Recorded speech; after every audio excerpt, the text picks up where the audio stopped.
Now, officials at this Army base in Georgia are trying to figure out why he shot at 5 of his fellow soldiers, how those soldiers are holding up. And when they finish their curriculum and they get their certificate, they're stepping into real jobs, real pay. And they're here in Idaho, those jobs, how Micron is hoping to grow its own workforce. That kind of timely support changes a child's entire trajectory. But cuts and changes are making it harder. Why the ACLU is now suing over how the Trump administration is handling the Head Start program. CBS 2 News starts now.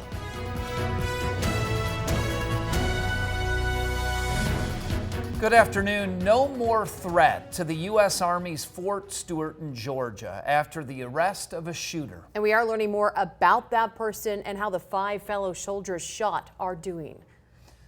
An active duty soldier assigned to Fort Stewart, Georgia, shot and wounded 5 of his fellow soldiers here on Fort Stewart. Thankfully, all are in stable condition and all are expected to recover. Sergeant Quornelius Radford, accused of the shooting. Now the Army Criminal Investigative Division is questioning him. After his arrest, officials say other troops tackled the 28-year-old after he started firing, and Radford used a personal handgun, not a military firearm. According to a post on Fort Stewart's Facebook page, it happened in the area of the 2nd Armored Brigade Combat Team, prompting a lockdown. Fort Stewart is home to the Army's 3rd Infantry Division and their family members. It's located about 40 miles southwest of Savannah. The base just turned into a ghost town for almost an hour, and there was no warnings, no sirens. Nobody knew what was going on. Yeah, some of those caught in the lockdown say they didn't know what was happening. Stay tuned. We'll have more on the attack and their experience, as well as updates as they come in. A new apprenticeship aimed at growing a local workforce. Joel Haroma tells us about the newest crop of engineers at Micron. Boise-based tech company Micron welcomes 5 new employees of the first graduating cohort of their new apprenticeship program. In attendance at today's ceremony was Governor Brad Little, as well as U.S. Secretary of Labor Lori Chavez DeRemer. So on behalf of the Micron team, it is both a privilege and a joy to recognize those receiving certificates of completion as our first apprentice cohort. Being the first cohort sets the stage for future graduates to go through the program. It's nice to kind of have an accomplishment. Olivia Zierenberg is part of that first cohort, receiving her associates in mechatronics engineering from the College of Western Idaho, a partner of Micron helping with this program. You can put your all into the job and focus on your learning without worrying about, am I putting my all into it? Because as long as you're learning, you're putting your all. Yeah. The apprentice program offers students the ability to actually work at Micron while they pursue their education, acting as a part-time job. When they get their certificate, they're stepping into real jobs, real pay. Once the program's complete, a job at Micron is waiting for them. You cannot train, recruit, and retain top talent without having programs like this to begin with. U.S. Secretary of Labor Lori Chavez DeRemer made the trip to Boise to tour the new fabs Micron is building. You're ready to apply what you've learned, and I'm confident that by doing so, you'll make a positive impact on your communities. And wish the graduates well in their future careers. So on behalf of the President of the United States, I couldn't be more honored to be here. With investments being made to increase domestic manufacturing, comes the challenges of needing to fill those positions.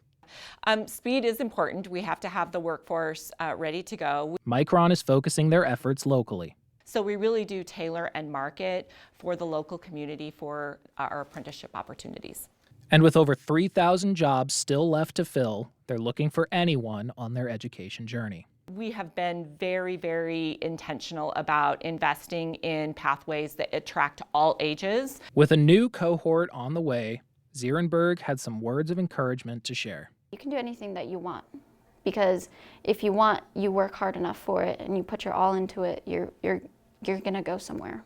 The final part of the ceremony was welcoming their 4th cohort of over 20 apprentices who will all, as they graduate, get a full-time job at Micron. In Boise, I'm Joel Haroma reporting. $41 million. That's how much more Idaho businesses spent on tariffs compared to this time last year. Those numbers in a new report from the Idaho Statesman. They looked at data from the research firm Trade Partnership Worldwide. In the first 6 months of this year, Idaho businesses spending about $67 million on import taxes compared to just $26 million in the same period of 2024. That's an increase of more than 150%. As of June, about 22% of our state's imports are subject to the president's new tariffs, less than the nationwide average of about 46%. President Trump says he's using tariffs to rebalance trade and bring manufacturing back to the U.S. A handful of small businesses in Idaho telling the Statesman they often operate on razor-thin margins and don't have good domestic options. And the volatility of tariffs means they can't make long-term plans with suppliers. Starting next year, the mayor of Star getting a big pay increase, a 30% raise with 9% more on the horizon. The city council approving the new salary of $120,000 with about $11,000 more split over the following 3 years. Right now, the mayor makes $85,000 after an increase from $40,000 in 2021, going from part to full time. So for comparison, Meridian's mayor makes $139,000 a year with a $3,500 increase each of the next 2 years. And the mayor of Boise makes $157,000 with a 9% increase to $171,000 next year. These two city populations obviously much bigger than Star. The details of the recent Meridian and Boise council votes coming from the Boise Dev to compare with the Star vote last night. We do want to hear from you what you think about this. Do you believe elected officials should have the authority to give themselves pay raises? Yes or no? Looks like 96% of you so far say no. You can vote by scanning the QR code with your smart device, going to idahonews.com and looking for this article. Senator Mike Crapo is thanking the U.S. Department of Interior after they say they will move to cancel the Lava Ridge Wind Project. The project was approved by the Biden administration last year and would have constructed 231 wind turbines near a World War II relocation site. Senator Crapo calling the proposal harmful and saying President Biden's decision to approve it disregarded the voices of Idahoans who were opposed to it. A piece of Idaho history may soon disappear, the Rainbow Bridge on Highway 55. Built in 1933, it could be removed as part of a state redesign project. If you don't want this to happen, you've got less than a week to speak up about that. The Idaho Transportation Department plans to build a new bridge just upstream from the Rainbow Bridge. It spans the North Fork of the Payette River, the iconic structure listed on the National Register of Historic Places. But ITD inspectors say the narrow lanes, limited visibility, and crumbling concrete make it no longer safe. 3 preservation options remain, costing between $20 and $50 million. None allow cars, and limited walking access is possible. Preservation Idaho wants to know what you want to see happen by Sunday. Submit your comment on ITD's project website. Just search Rainbow Bridge. You can learn more about the future of the Fort Idaho Center in Nampa. 2 informative meetings happening. One tomorrow night at 7 at the Idaho Hispanic Community Center, then next Monday night at 5:30 at Nampa City Hall. Official approval is still needed for the city to sell the arena to the College of Western Idaho as planned. Now's your chance to support local veteran-owned businesses. The Veteran Entrepreneur Alliance teaming up with Mission 43 to hold their Military Business Showcase.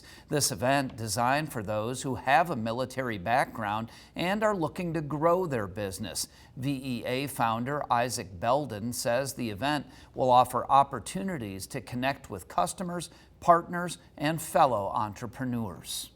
We really believe that this is an opportunity for VEA and Mission 43 together to help shine a light on these members. Make sure that you know that they're there, and the next time you're looking to get your carpets cleaned or custom t-shirts made or buy your next bag of coffee, you know that there's a veteran-owned company that can do that. It starts at 10 a.m. this Saturday, August 9th, at the Idaho Outdoor Field House. Now, anyone can come stop by to visit with the businesses and owners, and best of all, it's free.